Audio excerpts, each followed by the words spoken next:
Hi traders, quite some move in this Dow. It kicked off about an hour and a half before the open on the break here, and then just as soon as we opened it just carried on up. So we were spent most of the day on extreme RSI. And this is the 127 extension up here. So we are beginning to, with the RSI up here as well, we are getting very extended, and we've got North Farm payroll on Friday. What I've done here is I identified this is where I've taken the fibs from the low on the 26th of Feb to the high of about 28th of Feb.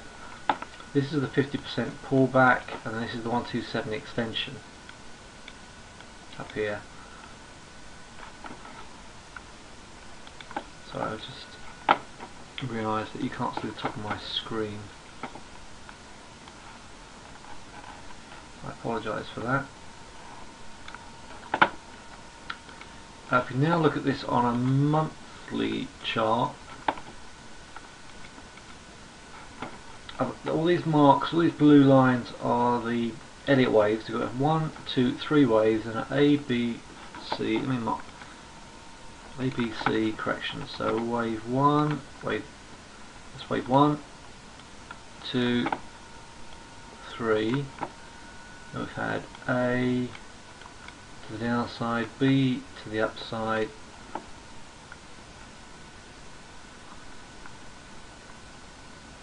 D. This is the D wave. So this wave here is the D wave.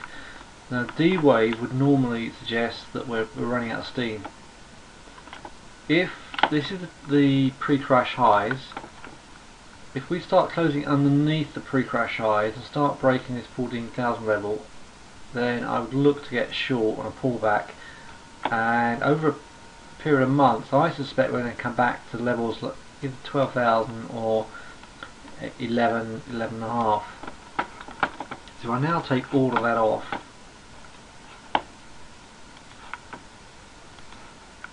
I'll leave the channel on there.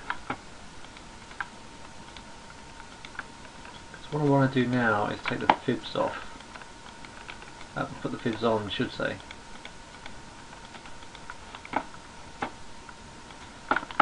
Let's assume that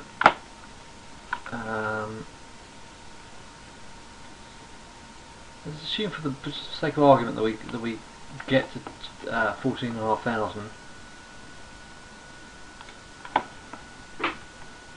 If we get to 14,500, then the pullback to the top of the fib zone will be 11.5, and a full 50% retracement will be 10.5. Okay, so I'm going to leave this fibs on for now. I have to remind myself it's not.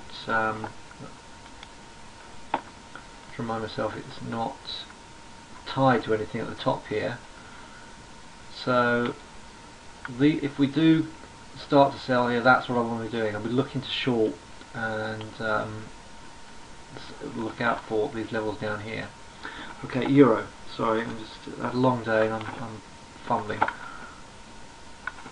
Let's just look at this euro, the monthly. This is a big seller's bar last month, and here we are just tapping into this resistance area here.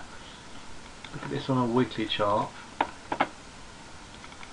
You can see, so a retest of 131 is an area of target I've got an alert set for to see if that could be the pullback area here. But however, this could be about as far as we're going to go,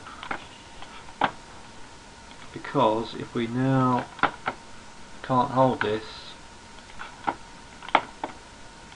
and start to come across that low, then I expect to see 128, possibly lower, 127. Look at the daily.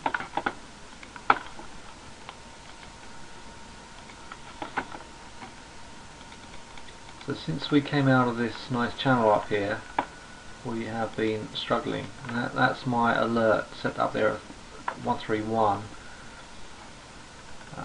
It's a hammer-like bar down here, so we could still ease up here and start to climb higher. But I would, in the intraday charts, if we start to get get some short signals there, then I would look to get short there. Okay, the RSI is low, so I don't want to start getting short down here. I need a pullback. However, in the case for the bulls, if we close above 131 tomorrow, then yeah, this could be a full blown reversal that will take us up to 133. We've got the 200 EMA here. Let me see. Yeah, it's just drifting across the top of this chart. So we came in contact with 200 EMA. And here's the 8 EMA here. So that was quite a crucial point there today, which didn't hold. Which is why I'm looking to see if we can come out, break this low here, and then start to come down to some of these levels down here. Okay, so that's what I've set an alarm on the euro. I am looking to see if the Dow could come off of this extreme high up here, and that's my plan for tomorrow. Non-farm payroll on Friday. So is the Dow ready to tumble on non-farm payroll? Non-farm payroll is going to be very, very good to sustain these highs. Alright, more on that tomorrow. Let's see what the market gives us tomorrow. Happy trading.